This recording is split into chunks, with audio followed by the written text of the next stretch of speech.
What if I told you that the biggest battle of your life is not happening in your office, not in your bank account, not even in your relationships, but inside your own mind?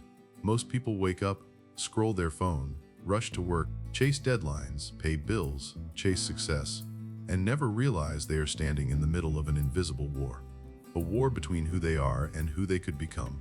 A war between discipline and desire, between purpose and ego, between courage and comfort. Thousands of years ago, on a battlefield called Kurukshetra, a warrior stood frozen. Not because he lacked skill, not because he lacked weapons, but because he was overwhelmed inside. That moment, that psychological collapse, is more modern than we think. Ivy spent years studying human behavior, coaching professionals, entrepreneurs, and everyday people who feel stuck. And I've noticed something powerful. The battlefield has never disappeared, it just moved inward. The Bhagavad Gita is not a religious lecture, it is a manual for mental strength. It is a framework for self-mastery, and today, I want to walk with you through 21 timeless lessons from it, not as a preacher, but as someone who has tested these principles in real life, failed with them, struggled with them, and grown because of them. If you care about mastering your mind, building discipline, and living with purpose in a distracted world, subscribe to this channel. We are building a space for people who want depth, not noise. Let's begin with a truth most people resist. Nothing in your life is random. We live in a culture that loves blame. The economy, our parents, bad timing, bad luck. But one of the deepest lessons from the Gita is this: nothing happens without cause. Every event has roots, even if we can't see them yet. I once worked with a client who lost his job and called it the worst thing that ever happened to him. 2 years later, that same event became the catalyst for him starting his own company. The pain was real, but so was the hidden direction inside it. This doesn't mean every tragedy is good. It means every event carries consequence and momentum. When you understand that, you stop asking why me, and start asking what is this shaping in me. The second lesson hits harder. You cannot escape action. Even doing nothing is an action. Procrastination is an action. Avoiding a difficult conversation is an action. Scrolling for hours is an action. Your body is always working. Your brain is always firing. Life does not pause because you hesitate. Many people think peace comes from withdrawal, but the Gita teaches something radically different. Action is unavoidable. What matters is how you relate to it. And that brings us to one of the most misunderstood principles. Act, but detach from the result. This does not mean be careless. It means give everything to the effort, not your identity to the outcome. Anxiety lives in attachment. When you tie your worth to the result, every failure feels like a personal collapse. But when you focus on disciplined effort, you become stable. I've seen entrepreneurs burn out not because they worked hard, but because they were obsessed with immediate results. I've seen athletes choke because they were thinking about medals instead of movement. Try this. For the next 7 days, choose one important task each day. Do it fully. Then step away. No obsessive checking. No mental replay. Just effort, then release. Watch how your stress shifts. Now we must confront the internal enemies. Anger is often celebrated in modern culture as passion. But uncontrolled anger is weakness. It is the ego reacting to threat. Biologically, when you re-angry, stress hormones flood your system. Your thinking narrows. Your long-term judgment disappears. The strongest people I've met are not those who explode loudly. They are the ones who remain steady when provoked. Greed is another silent destroyer. There's an old story about killing the goose that lays golden eggs. Today, it looks like burnout culture. Hustle without wisdom. Chasing money so aggressively that you destroy your health, relationships, and inner stability. Greed is impatience with the process. It wants everything now. Then there is slavery, not chains and cages, but modern slavery. Slavery to validation.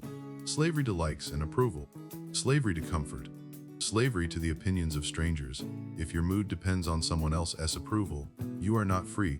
If your integrity bends to avoid discomfort, you are not free. The Gita says something bold. Better to struggle in freedom than to live comfortably in dependence. That principle has reshaped how I make decisions. Self-respect is not loud. It is quiet alignment with your values, even when it costs you. Let me ask you something uncomfortable. Who are you obeying unconsciously? Fear, social pressure, financial insecurity, comfort. Now let's go deeper into the architecture of who you are. The Gita describes layers of the human being. Body, senses, mind, intellect, and something higher, the observing consciousness. Most people live at the level of the senses. They chase pleasure and avoid discomfort. Eat what tastes good. Watch what entertains. Avoid what feels hard. Above that is the mind, full of emotion, desire, comparison. Above that is intellect, the part that can reason, reflect, and choose. And above even that is the deeper awareness that can observe your thoughts without being trapped by them. Modern neuroscience echoes this hierarchy. Impulse lives in one part of the brain. Rational choice lives in another. The more you strengthen reflection, the more you rise above reaction. Discipline is the bridge upward. Self-control is not punishment. It is freedom from impulse. When you can delay reaction, you gain power. Well, try the 90-second rule. When triggered, pause for 90 seconds before responding. Breathe. Let the chemical surge settle. You will be shocked how different your decisions become. Journal your thoughts. Notice patterns. Meditation is not mystical. It is mental training. The mind is like a muscle. Untrained, it wanders. Trained, it stabilizes. Now we come to identity. There are two deaths. One when your body stops. The other when you surrender your courage. The second one is more common. People stop believing in themselves. They stop trying. They shrink their dreams to avoid disappointment. That is psychological death. Your identity is not built by what you say. It is built by what you repeat. You are not disciplined because you declare it. You are disciplined because you act consistently when it's inconvenient. Forgiveness is another misunderstood strength. Holding resentment feels powerful, but it ties you to the past.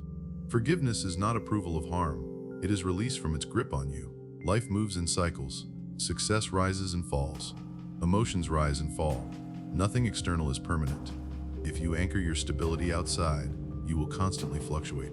But if your stability comes from disciplined action, clear intention, and self-mastery, you become steady even when circumstances shift.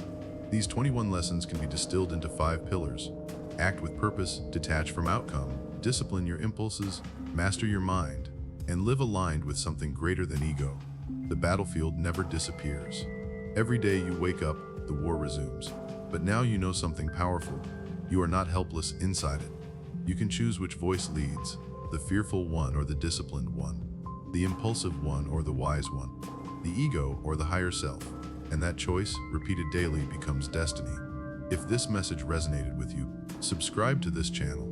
Share this with someone who is fighting silently. And in the comments, tell me, which lesson hit you hardest? The war is within, but so is the strength to win it.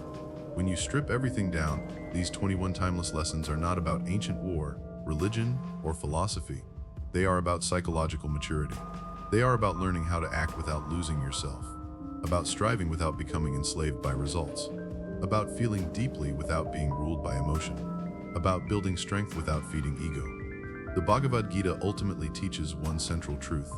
The real victory is inner alignment. When your actions are disciplined, your intentions are clear, your mind is steady, and your identity is not tied to outcomes, you become unshakable. Life will still fluctuate. Success will rise and fall. People will praise you, then criticize you. But if your stability comes from within, not from circumstances, you remain grounded. The deeper lesson is this. You are responsible for the state of your inner battlefield, not your boss, not your partner, not society. You may not control events, but you always have influence over your response, your effort, and your discipline. That is where freedom lives. So how do you apply this today? Start small. Choose one area of your life where you've been overly attached to results, maybe your career, your fitness goals, or a relationship. Shift your focus from what am I getting to who am I becoming through this.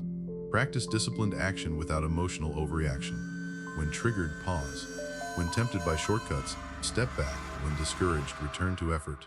Over time, this rewires your identity. You stop chasing validation. You start building character. Now, I want to ask you something simple. Which lesson from this video challenged your thinking the most? Comment below and share your perspective so everyone can learn from each other. And if you found this video helpful, if it gave you even one idea that can improve your life, please subscribe to support the channel so we have the motivation to continue creating valuable content for you.